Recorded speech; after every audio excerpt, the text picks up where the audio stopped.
Most people think they know the story of Genesis, but what if I told you there's more beneath the surface? In the original Hebrew text, God isn't called God, he's called Elohim, a plural noun. What does that mean?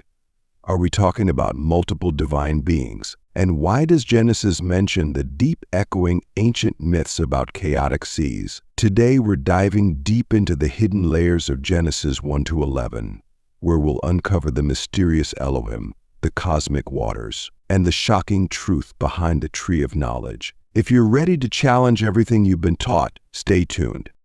Before we dive in, don't forget to subscribe to the channel and hit the notification bell so you won't miss any future content. We're just getting started, and trust me, you won't want to miss what's coming next. Now, let's dig into one of the most intriguing mysteries of Genesis, the use of the word Elohim, and what it reveals about the nature of God and the divine counsel. Many believers, especially in mainstream Christianity, often gloss over this critical detail because it raises far too many unsettling questions. But let's stop and think for a moment. In Genesis 1:26 we read, "Let us make man in our image, after our likeness. Who exactly is this us?" Some theologians try to dismiss it by calling it a royal we, but that argument falls apart under scrutiny. A royal we in an ancient Near Eastern text that didn't even use such pronouns. That explanation seems more like an intentional avoidance of a much larger and more controversial truth. Could Elohim be hinting at something far more significant than we've been taught? The ancient Hebrews weren't operating in a cultural bubble. They were surrounded by societies that believed in divine councils, assemblies of gods or heavenly beings who took part in shaping the world. The Canaanites, the Babylonians, many of them had similar concepts. But here's where it gets even more shocking. If you look closely at the original Hebrew, the Bible might actually be suggesting something very similar, not multiple gods in the pantheistic sense, like in Greek mythology, but rather a council of heavenly beings working in unity under one supreme authority. This could radically alter how we interpret Genesis, and it certainly doesn't fit neatly with the conventional teachings of the church. But we're just scratching the surface. The original Hebrew texts depict these beings, these Elohim, as having a role that goes far beyond merely creating humans. Some scholars suggest that this theme of a divine council echoes throughout the entire Bible, not just in Genesis. It resurfaces in passages like Psalm 82, where God is described as standing among the divine assembly, chastising other heavenly beings. So, are we missing a deeper, more complex understanding of divinity than what we've been led to believe? The church tends to avoid these discussions, perhaps because they're too controversial. After all, a singular, all-powerful God is easier to teach. But the Hebrew text opens up a door to a broader view of divinity, one that acknowledges the existence of other celestial beings while still upholding the supremacy of one creator. And that's a monumental shift, because it challenges the simplified way we've been conditioned to read Genesis. Now that we've ventured into the meaning of Elohim, let's dive deeper into something even more fascinating: the cosmic waters in Genesis. You're familiar with the line, "The earth was formless and empty, and darkness was over the surface of the deep" in Genesis 1:2, right? The Hebrew word used here for deep is Tehom. At first glance, it seems like a poetic description of chaos, but there's a much bigger story underneath the surface. Here's where things take a wild turn. Tehom bears a striking resemblance to Tiamat, a figure from ancient Babylonian mythology. Tiamat was the goddess of the chaotic sea, representing primordial disorder that had to be subdued by the gods to bring about creation. So why does Genesis use a term that seems to echo a pagan chaos goddess? This isn't just a coincidental choice. The authors of Genesis were fully aware of the stories circulating in the cultures around them, and they weren't afraid to engage with these ideas head-on. But instead of following the Babylonian narrative of gods battling for supremacy, Genesis flips the entire narrative. In the Bible, there is no divine conflict, no cosmic warfare. God simply speaks, and order arises from the chaos. The cosmic waters Tehom are not a threat to God. They are effortlessly subdued by His word. This is a monumental departure from the violent creation myths common in the ancient Near East. Genesis strips away the need for divine battles, presents a God so powerful that chaos submits without resistance. This is a critical aspect of the text that mainstream church teachings often downplay. They omit the fact that Genesis is part of a much larger conversation with its neighboring cultures, borrowing language like Tehom but transforming it to present an entirely different view of creation. The message is clear. Chaos isn't something to be feared because from the very beginning it's under the control of God.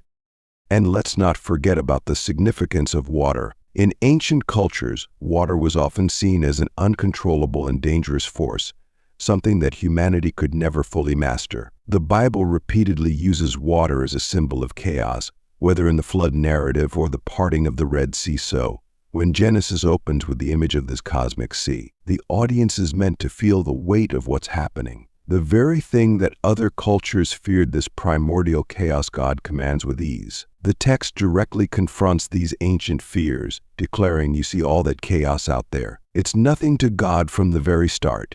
Creation has been under His divine control." This interpretation not only challenges ancient myths, but also modern readings that tend to downplay the drama of Genesis. What we're witnessing here is the reordering of the entire universe without a single struggle or ounce of effort. The original Hebrew makes this clear in ways that translations just can't capture. It's not a passive event, it's a deliberate, sovereign act of creation. All right, so we've talked about Elohim and the cosmic waters, but now let's get into one of the most misunderstood parts of Genesis, the tree of knowledge. Everyone's heard the story, right? Adam, Eve, the serpent, the forbidden fruit. It's usually presented as a simple morality tale about disobedience. But when you look at the original Hebrew, this story takes on a whole new level of depth, and it's not as black and white as the church often teaches. First, let's look at the word for knowledge in Hebrew, which is da'at. It's not just about knowing facts or having information. In Hebrew, da'at carries a much heavier meaning. It's experiential, intimate knowledge. It's the same kind of word used for when a man knows his wife. So when Adam and Eve eat from the tree of knowledge, they're not just learning some trivial fact about good and evil. They're stepping into a deeper, experiential understanding of morality. They're choosing to experience it for themselves. And here's where it gets really interesting. When God tells Adam and Eve not to eat from the tree, He's not just issuing an arbitrary rule, He's giving them a choice. Do you trust me to define good and evil for you, or do you want to take that into your own hands? In many ways, this story is less about breaking a rule and more about autonomy. It's about humanity deciding that they want to define morality for themselves outside of divine guidance.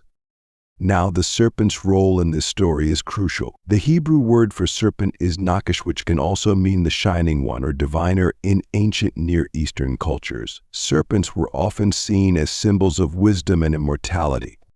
So the serpent isn't just some random animal, it's a being associated with wisdom, subtly playing into Adam and Eve's desire for knowledge.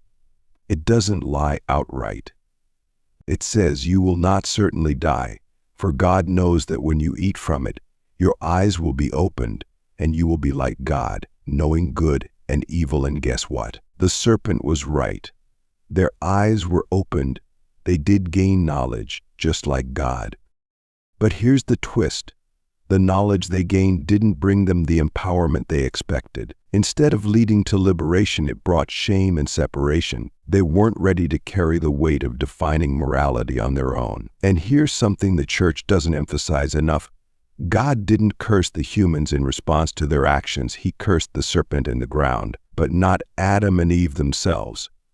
Instead, He clothed them and sent them out into the world. There's deep compassion in that act. Even after their disobedience, it wasn't about vengeance, it was about the consequences of taking on a burden they weren't equipped to handle. This opens up a whole new way of thinking about the fall. It's not just a story of rebellion. It's a story about the complexity of human choice. The tree of knowledge wasn't inherently evil. It represented autonomy, the freedom to make decisions and experience their consequences. God didn't block their access to it because He was withholding something good from them. He knew that they weren't ready for that kind of power.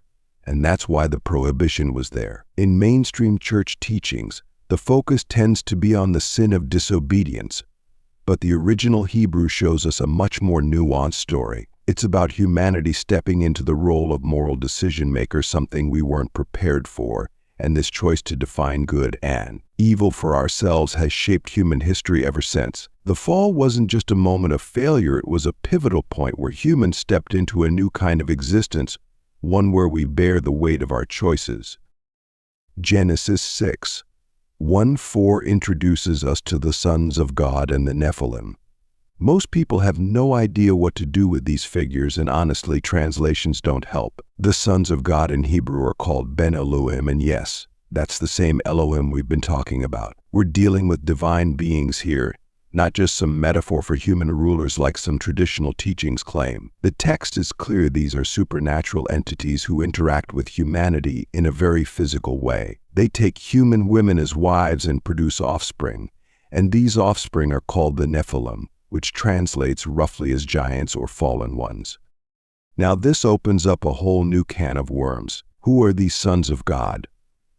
Are we talking about angels? Demigods? The ancient Hebrews would have known the Beni Elohim as members of a divine council, powerful spiritual beings that could act on earth. The idea that these beings would cross boundaries and produce offspring with humans is radical, and it completely blurs the line between the divine, between the God and the human. It's no wonder this part of the Bible often gets downplayed. It challenges the notion of a strict divide between heaven and earth. Then there's the Nephilim.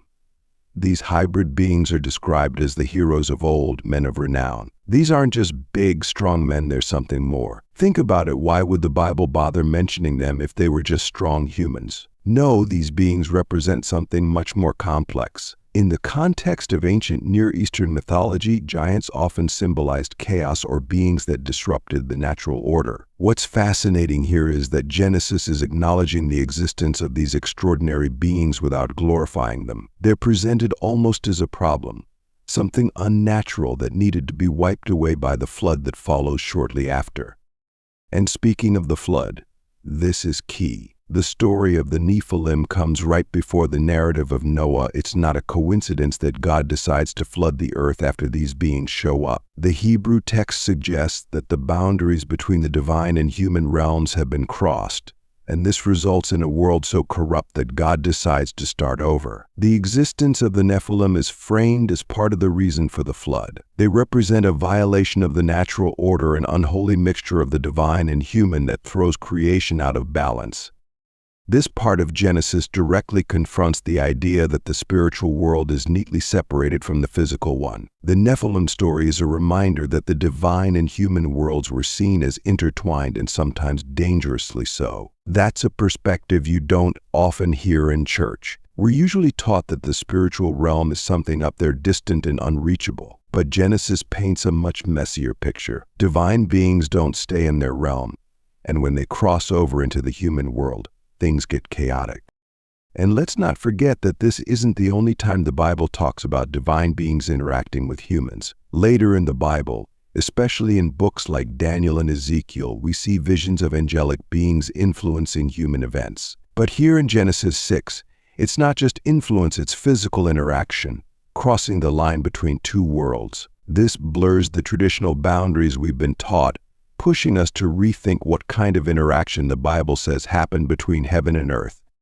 Now that we've unpacked the Nephilim and the mysterious divine beings in Genesis, it makes perfect sense to transition into the story of the flood. But here's the thing, when most people hear about Noah's Ark, they think of a cute Sunday school story. Animals going 2 by 2, a big boat, and a rainbow at the end. But if you dive into the original Hebrew, and if you compare it to the other ancient flood myths out there, this story is anything but simple, and it's definitely not just a children's tale. Let's start with the flood itself. Genesis uses a very specific word for the flood model. This word is unique. It's not used for or any other flood or water-related event in the Bible. It's as if the text is screaming at us that this wasn't just a natural disaster, it was something supernatural, something that broke the boundaries of the natural world. And when you look at the broader ancient Near Eastern context, things get even more interesting. The story of Noah's flood shares a lot of similarities with the Epic of Gilgamesh, a much older Mesopotamian tale of a great deluge sent by the gods to wipe out humanity. Now, the mainstream church usually explains these parallels by saying, oh, well, there were a lot of flood myths back then. The Bible's just telling the real version, but that's too simplistic. In the Epic of Gilgamesh, the gods send the flood because they're annoyed with humanity. There's no sense of justice or moral order, it's chaos. In contrast, Genesis frames the flood as an act of divine judgment. But here's where it gets tricky. The Hebrew text suggests that the flood wasn't just about human wickedness, it was also about restoring the natural order that had been shattered by the mixing of divine beings and humans, as we saw with the Nephilim. The earth was not only corrupt morally, but also physically. The boundaries between heaven and earth had been violated, and the flood was God's way of wiping the slate clean. But even deeper than that, there's the ark itself. The Hebrew word for ark here is teba, and it only shows up one other time in the Bible to describe the basket that carried baby Moses down the Nile. Both the ark and Moses' basket are vessels of salvation in the midst of watery chaos. But unlike the Mesopotamian versions of the flood story, where the gods are petty and vengeful, the Hebrew story of Noah has a clear purpose. It's about preservation, about starting over. God isn't wiping out humanity out of frustration, but rather out of a desire to restore the world to what it was supposed to be. And think about this, the flood waters themselves are more than just punishment, they're a return to the chaos we talked about in Genesis 1, where God subdued the primordial waters of Tehom. In a way, the flood is a temporary reversal of creation itself, a return to that state of chaos, only for God to bring order out of it again when the waters recede. The flood is an unmaking and a remaking of the world. This changes how we understand the story, doesn't it? Instead of a tale of punishment, it's a story about cosmic restoration. God isn't just upset because people were sinful, there's a much larger narrative at play. Humanity had disrupted the natural order by mixing with divine beings, and the flood was a divine reset, an act of recreation. The church tends to focus on the moral lesson of Noah's obedience, but the original Hebrew gives us a much more layered picture. This isn't just about following God's commands, it's about the entire cosmic order being reestablished. And then, after the flood, God makes a covenant with Noah and his descendants, symbolized by the rainbow. But here's something you probably didn't hear in Sunday school. The Hebrew word for rainbow, keshet, also means bow, as in a weapon of war. The rainbow isn't just a pretty symbol of peace, it's a sign that God has hung up his bow. The cosmic war, the chaos, has been subdued, and the natural order is restored. So we've journeyed through the flood, where God reset the cosmic order. But it doesn't end there. The world is given a fresh start.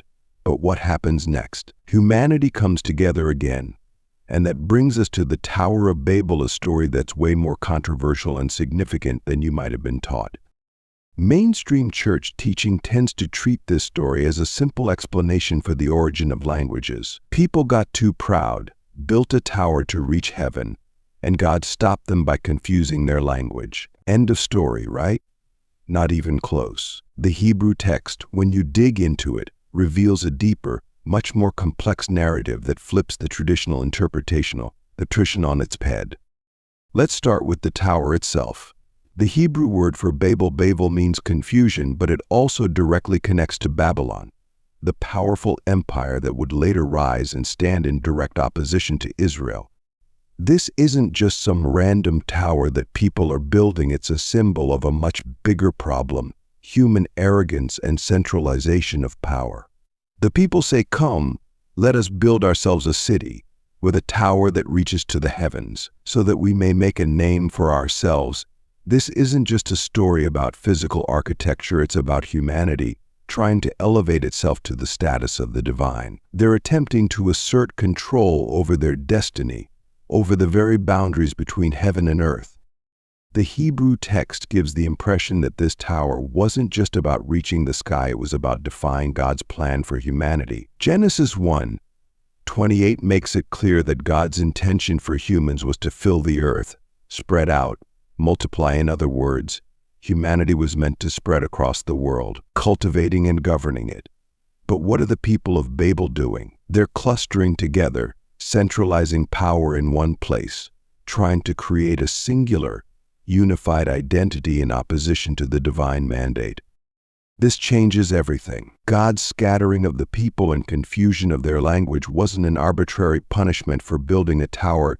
It was about forcing humanity to fulfill its original purpose. The confusion of languages was a way of breaking up the dangerous consolidation of human power, ensuring that no single human empire could dominate the world unchecked. It was a direct response to humanity's rebellion against the divine order, against the mandate to scatter and fill the earth. The mainstream church often teaches that Babel is about pride, but the original Hebrew suggests something far more political and cosmic. The story critiques the idea of centralization of human power and empire building. In fact, it serves as an indictment of all future empires that try to consolidate power and elevate themselves to godlike status: Babylon, Egypt, Rome, and even modern-day systems.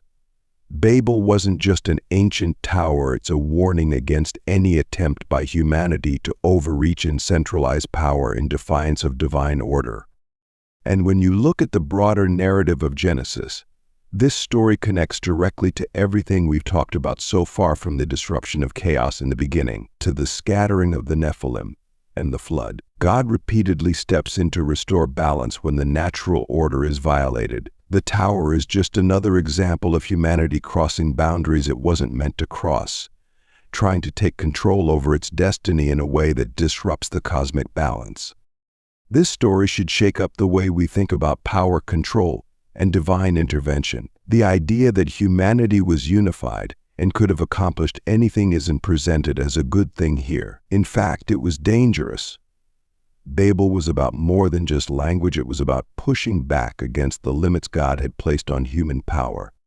The scattering of languages wasn't a curse, it was a correction, a way of restoring the balance that humanity had threatened. So after humanity is scattered at Babel and languages are confused, you might think that's where the drama ends. But no, there's one more piece we need to talk about, and that's the covenant of the rainbow.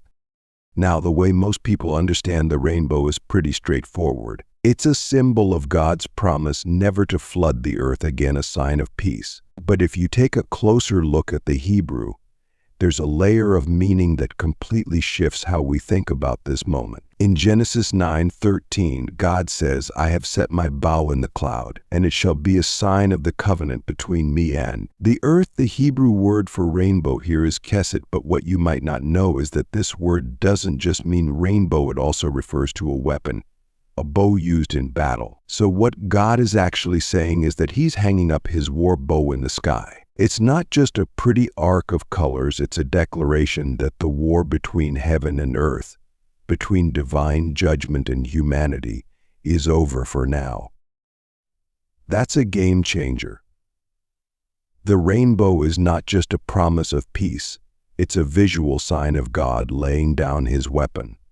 This changes how we see the flood narrative and the entire sequence of events leading up to it. Before the flood, there was chaos, rebellion, and a breakdown of the natural order. God responded with judgment, but now he's making a clear statement: I'm stepping back. The war is over. The earth has been restored, and humanity is getting another chance. But here's the part that gets overlooked.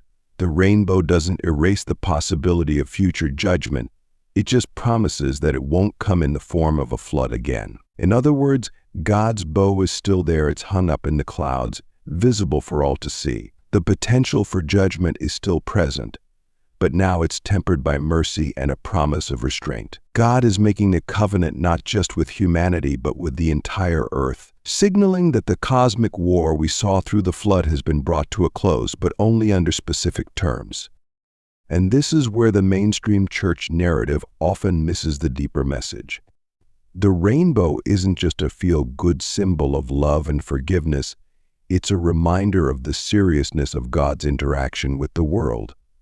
A visual cue that divine judgment has real consequences, but that mercy ultimately prevails. It's both a sign of peace and a warning of what happens when creation steps out of balance again. By linking back to the flood and the chaos before it, this rainbow covenant ties together the entire Genesis narrative we've been exploring, from the chaos of the deep waters, to the Nephilim, to the flood, and finally to the recreation of order.